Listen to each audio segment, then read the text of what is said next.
New Explorer Corps, First Arm, Spinward Operations Area, System J5383, Zenith Jump Point, Jump Ship Rabbit's Foot, November 3rd, 3152.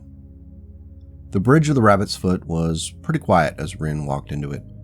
It was off hours, so there were only a few of the crew at their stations making sure all the lights kept blinking and that nobody from the Last Resort's ship decided to be sneaky. The only change from the usual was Washi, the Raven aerospace pilot who was standing at Corporal Kirsch's station looking over something together with her. After grabbing a cup of coffee, Rin joined them. "What are you two up to?" Rin asked before taking a sip from her mug. Mary looked back at the captain and replied, "We're looking at the Last Resort's Jolly Roger and figuring a few things out. It's really a fascinating amalgamation of at least 3 different jump ships." Washi nodded, pointing down at the digital photo of the ship's hull, saying, "Those are the starboard missile tubes, and there, that seam nearby, that looks tacked on. I bet that is a weak point, Captain."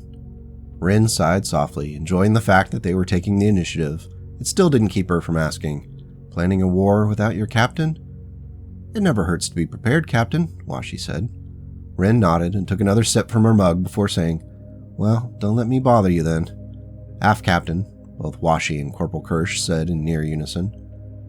Rin rolled her eyes a bit on the way back to the command chair after hearing that Miri had apparently adopted the clan use of AF as shorthand for affirmative. Draining the mug, Rin scanned the empty space outside the bridge's windows and then over at the holotable, which showed all 4 jump ships sitting motionless at the jump point. Nearing them were all 3 bright dots that represented the returning dropships. All seemed calm at the moment, and Rin was feeling confident after hearing Cal's report from the planet's surface that the dealings with the Last Resort were nearing an end.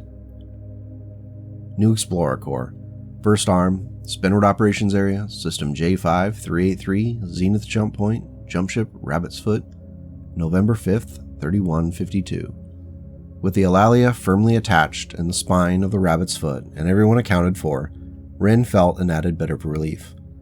After all they had gone through in the past trip out into the periphery, it was heartening to know that everyone had made it back safely. Though when she finally had a chance to sit down and talk with the team, Rin could see that they were concerned.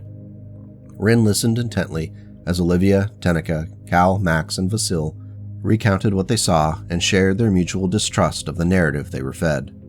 By the time they were finished, Rin was quite conflicted. "Well, all this intrigue sure seems like the norm we're used to," Rin said. Cal chuckled, and Vasil grunted as he made himself busy checking the data the Ravens had collected from the Jolly Roger. The rest of the group around the meeting table just looked at her for guidance. "Unfortunately, our time with this fleet is not yet over. Captain Tanabe has offered us her thanks for coordinating on the strike on the planet and said that we've been invited to come back with them to the Last Resort to meet with their..." Rin cleared her throat. "King." "Those thugs have a king?" Olivia asked incredulously. "Does that make Gia a princess?" Tenica asked immediately after Olivia's question.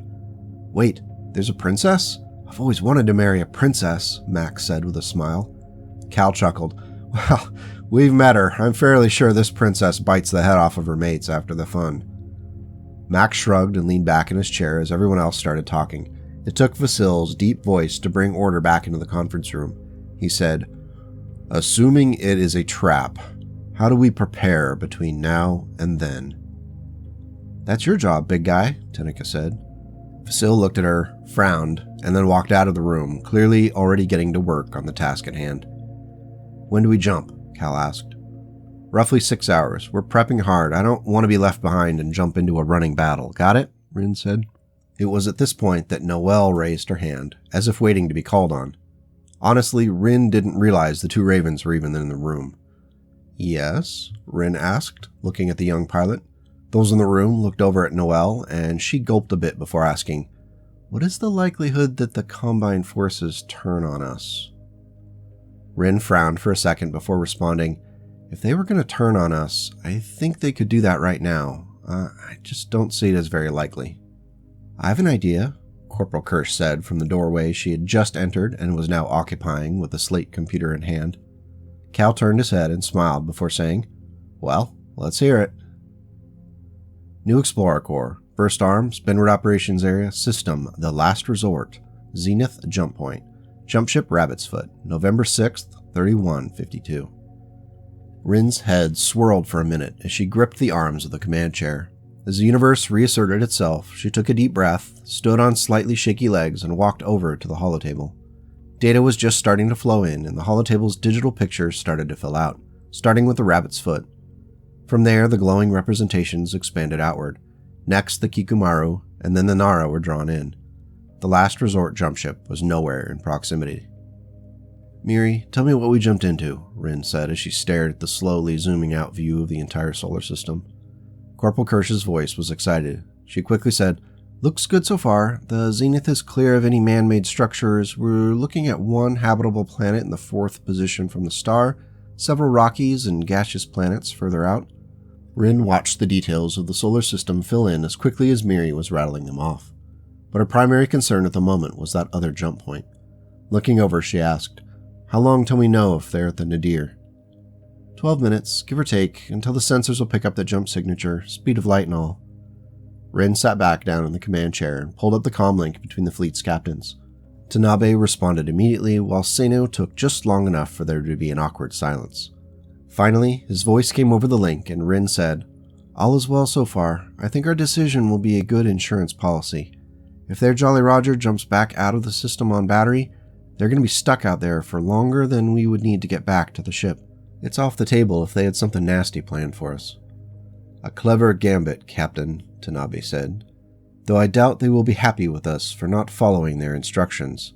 It puts us in a much safer position and reasserts our authority." "I agree, though I think we should still be wary of players we have not yet met. It is possible the last resort has pieces we have not yet seen on the board," Captain Seno said. Rin nodded and agreed that the conservative approach would be best. The captains continued to discuss the situation until they were interrupted by Corporal Kirsch. She said, "We've got data from the Nadir. The last resort's jump ship has made it into the system and is deploying its sail to begin recharging." Captain Tanabe either heard Miri or from her own crew around her and stated into the comlink, "Prepare to launch the Makimaru and Kuwa for the 1 gravity burn toward the planet. Sails out to charge immediately. The Kikumaru's dropships will remain with the fleet and hold the jump point with their aerofighters screened." "Understood, Captain," Seno said before dropping the comlink. Now with just 2 of them, Rin asked, "What do you want from us?" "A show of force is likely to keep everyone in line. Please accompany Captain Seno with a dropship with your Mechwarriors," Tanabe said before dropping her connection as well. "Alrighty then," Rin said, leaning back in the command chair and steepling her fingers in thought. "Why did she say everyone like that?" Miri asked. Rin sighed before responding. "An abundance of combined caution, perhaps?" A few moments later, Captain Tanabe sent the prepared message out to the last resort jump ship, stating that there was clearly a mix-up concerning destinations. She offered a standard apology and included a statement that it is a minor inconvenience that shouldn't interfere with the coming meetings on the planet. The message from Guider Flores arrived at the fleet a few minutes later, not in time to have received Tanabe's comments. Rin leaned back in the command chair and listened as Cal walked onto the bridge. The holotable's representation of Guider Flores included a clearly annoyed mood, which Rin found mildly amusing. Flores began speaking. "It appears there was a miscommunication concerning the jump point destination for our fleet.